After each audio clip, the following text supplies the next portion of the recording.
పరిశుద్ధ గ్రంథాల నుండి అపోస్తలుడైన పౌలు గారు తిమోతికి రాసిన 2వ పత్రిక 3వ అధ్యాయం 1-4 మనం చదివినప్పుడు, అంత్య దినములలో అపాయకరమైన కాలం వచ్చుచున్నని తెలుసుకొనుము.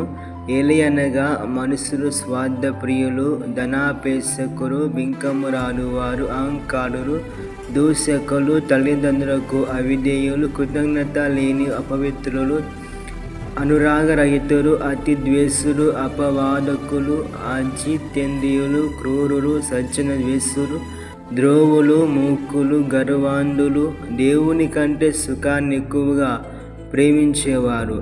ప్రభు నందు ప్రియమైన సహోదరి సహోదరుడా, అంత్య దినములలో అపాయకరమైన కాలములలో మనుషులలో ప్రేమ కనుమరుగైపోయింది. పరిశుద్ధ గ్రంథాలు మత్తయి సువార్త 24:12 ప్రకారంగా, అక్రమము విస్తరించుట చేత అనేకుల ప్రేమ చల్లారును. ఈ భయంకరమైన కాలములలో మనుషులు ఎవరికి వాళ్ళే, ఎవరి స్వార్థం వాళ్ళే చూసుకోవడం జరుగుతుంది. దీని వలన మనుషులలో స్వార్థం, గర్వం, అసూయతలు, ధనాపేక్ష వంటివి కనిపించడం వలన మనుషులలో ప్రేమ పూర్తిగా కనిపించడం లేదు. మనుషులు దేవుని కంటే ఎక్కువగా సుఖాన్ని ప్రేమించేవాళ్ళు ఉన్నారు. అంతేకాకుండా దూషకులు, సహోదరిని, పొరుగువాణిని, శత్రువులను ప్రేమించేవాళ్ళు లేరు. కనీసం కన్న తల్లిదండ్రులను కూడా ప్రేమించలేని తరంలో మనం ఉన్నాం.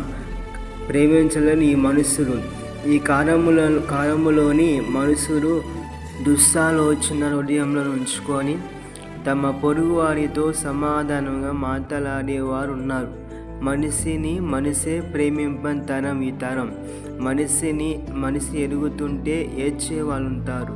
అదే మనిషి పారే చెడిపోతే నవ్వుతారు.